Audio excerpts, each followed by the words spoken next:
And when you've got Josh Allen and you have not a single Super Bowl appearance to show for it, somebody's got to ask some hard questions. Is it an issue with talent and therefore a problem that lands at the doorstep of GM Brandon Beane? Is it an issue with coaching and therefore a problem that lands on the front porch in a bag lit on fire for Sean McDermott? So which is it? Is it both? What do we got to do here? We only got so many spins left with Josh Allen. Right.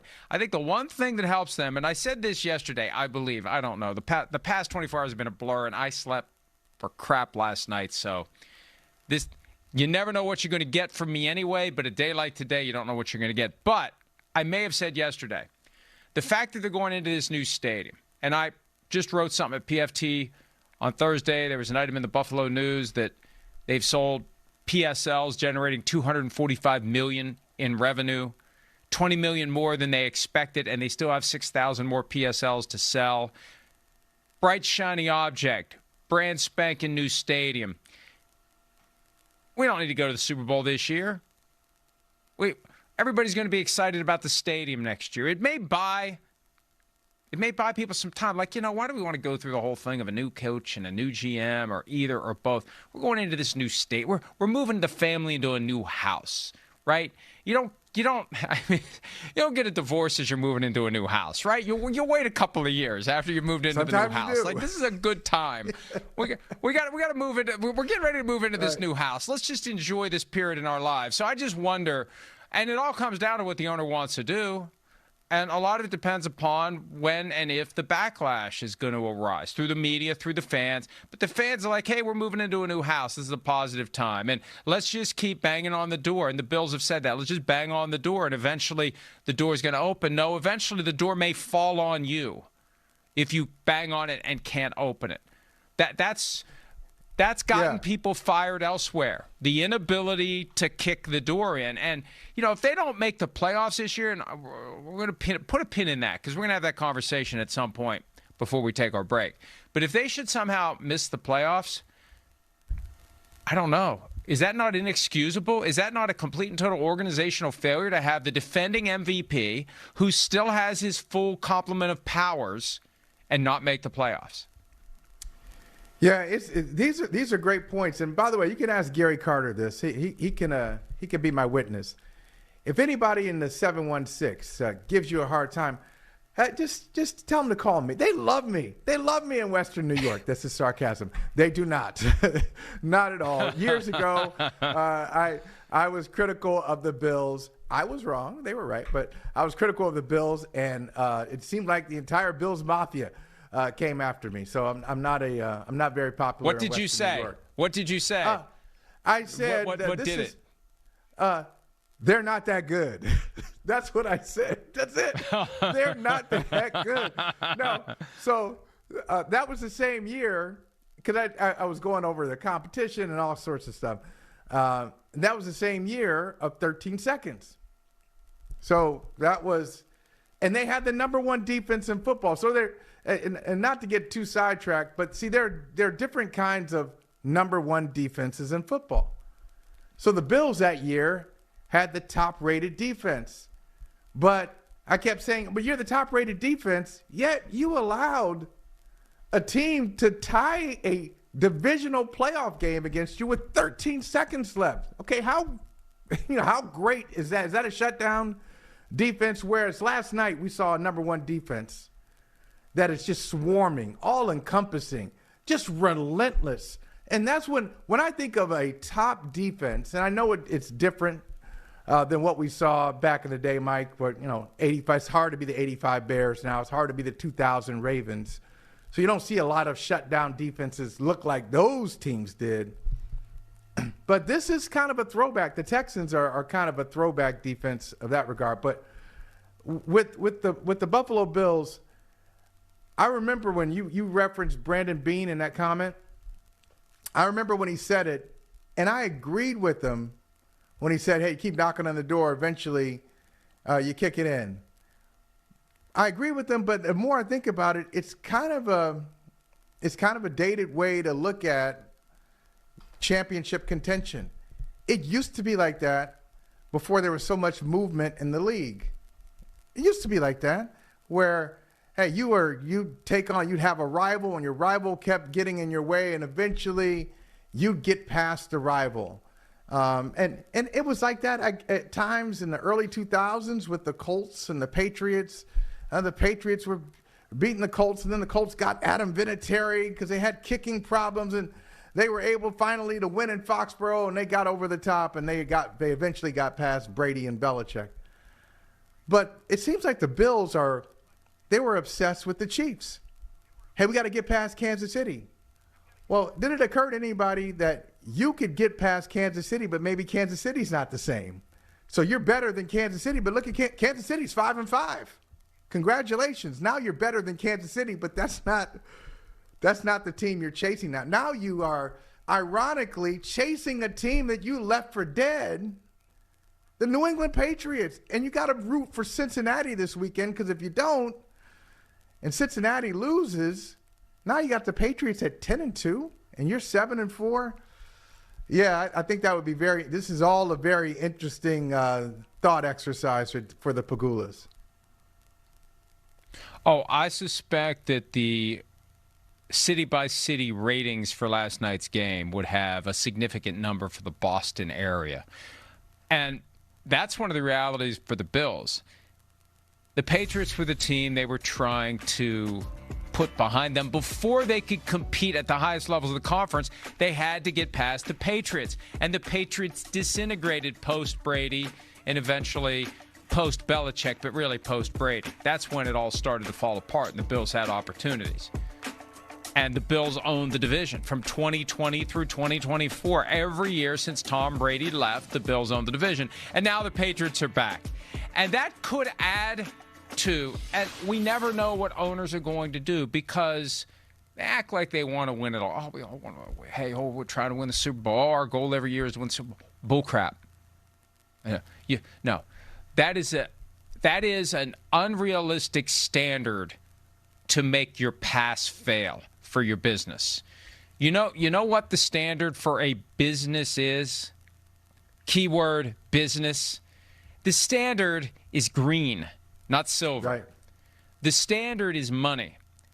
And the Bills are making a ton of it. As mentioned, $245 million in money for nothing / nothing for money PSL payments for the new stadium. Free money.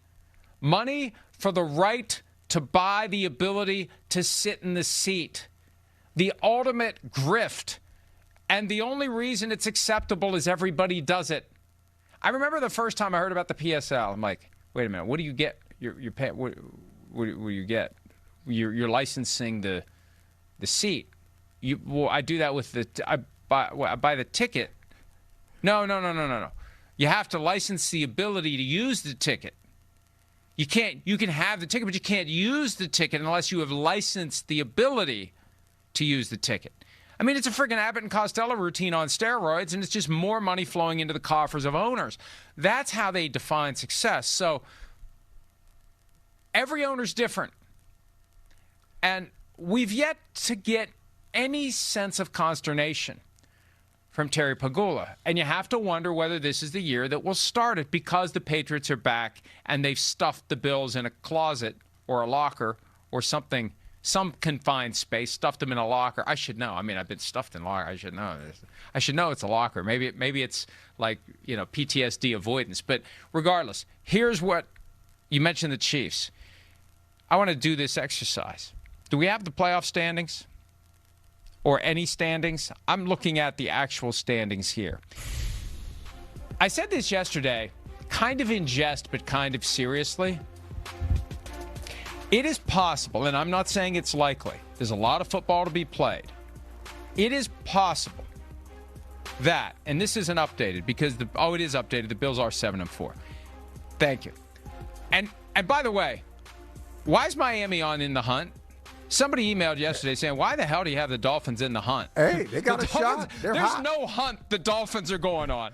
There's no hunt. Hot. There's no. They're not going hunting. They're not going fishing. They're not playing badminton. They're done. Okay? Watch, you're going to win the Super Bowl They can now. win 10. Anyway, I digress. They're going to win 6 straight now. You watch. Listen, and the Super Bowl. There's a world where the Bills, the Chiefs, and the Ravens don't make the playoffs, all 3 of them.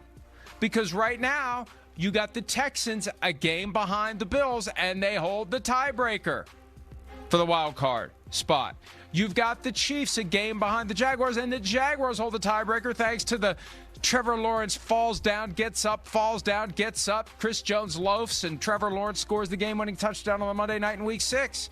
You could have the Steelers fend off the Ravens, the Texans fend off the Bills, the Jaguars fend off the Chiefs, and Buffalo, KC, Baltimore, no playoffs for any of them. And that is something that no one ever would have predicted. I don't care who you are. There's no one anywhere that can show me a tweet from September 1 that says my take of the year is the Bills, the Chiefs, and the Ravens will miss the playoffs. And if that were to happen, some owner and some GM would say, see, we can do this because the 4 best quarterbacks,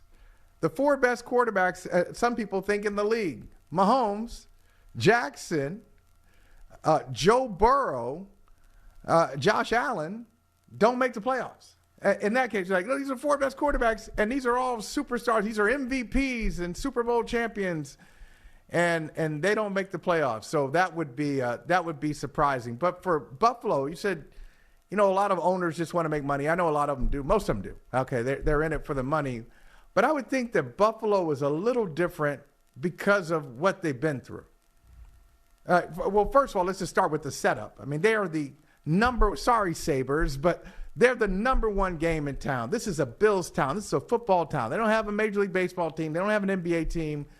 This is about the Buffalo Bills, and they've been to 4 straight Super Bowls and lost them all, and it matters so much to the community, and anybody who's been there knows that kind of hovers over them. It scarred them, and there's a thirst to win a Super Bowl. So I would think that Terry Pegula, being in that community, you got to have that same thing too. Sure, you're going to make money, but the goal is to finally deliver a Super Bowl to Buffalo. And then if you're behind with 6 games to go, you could be like miles behind the Patriots. It's not just they could get 10 and you got 7, but they already beat you head to head. They haven't lost a game in the division. You've lost a couple in the division. So chances are you're going to be a wild card. You're not going to win that divisional title. And they got Stephon Diggs. Oh, what? They got a guy who helped Josh Allen get to this MVP level, and now he's helping Drake May. It's just too much. It could be a lot. If Terry Pegula is in the narratives and he's listening to talk radio and watching all of this stuff, yeah, he might be inspired to do something dramatic. Well, and the first step is the media pivots against the status quo. And that's why these teams will do their best to try to keep the media from doing that. And that's why 716 may likely pop up on my phone today, because the Bills are not unskilled at putting out brush fires before they really take over. Because once the media starts feeding the narrative, the fans start saying, hey, those dumbasses have a point. And it just goes from there. And the next thing you know, there's a hue and a cry, and ownership does have to do something. But I think that what are we doing here moment, that GIF, that clip, I think that could have problems. Not that Josh Allen intended it to, but that's one of those things that could resonate for this franchise. If they don't win the division, which is looking likely right now, and if they somehow should fail to make the playoffs, which if they end up in a tie with the Texans, 2-way tie, Texans go, and they go home because the Texans won that game last night. Hi, it's Mike Florio. Thanks for watching PFT on YouTube. Hit subscribe for the latest news and analysis from Pro Football Talk.